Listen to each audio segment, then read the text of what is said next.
Let's talk about white privilege.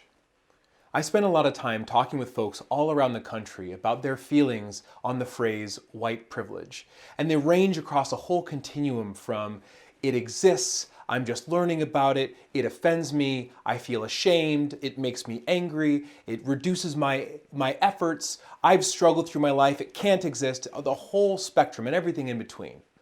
Well, first and foremost, privilege is not a condemnation of who you are, a reduction in your efforts, or a minimization of your struggles. Privilege is the ubiquitous context in which your life, your efforts, and your struggles exist. It's like the oxygen we breathe. It's hard to notice it until it's not there, and then that's all anyone can think about.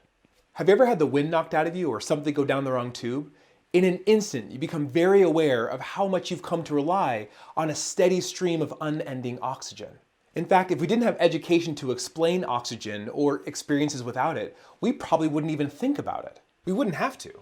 We wouldn't think that there's something around us that made it possible for us to live the life that we know. Similarly, the privileges that we have been a part of our living experience for so long that oftentimes we don't even see them. It takes a combination of education, experience, and empathy to help us perceive the privileges around us and to imagine a life without them. Now, if we learn that some people have had to live their lives with less oxygen available to them, it doesn't make your marathon any less of an amazing achievement.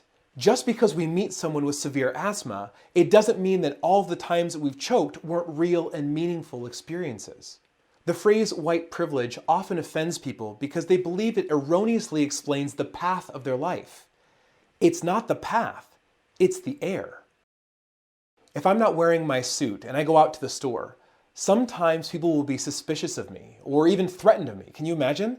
They'll be afraid of me just because I'm black. So I've learned how to constantly monitor how people are feeling around me. I've learned how to smile and wave and nod and greet everyone that looks in my direction. Now, I'm a friendly person, so it's not that big of a deal, but it is a different context. It's different oxygen. If I'm ever angry about poor customer service that I've received, I can't fully express myself without worrying what other people are going to perceive. If my children are acting up in public, I have to monitor how I discipline them because I'm aware that other people are watching me.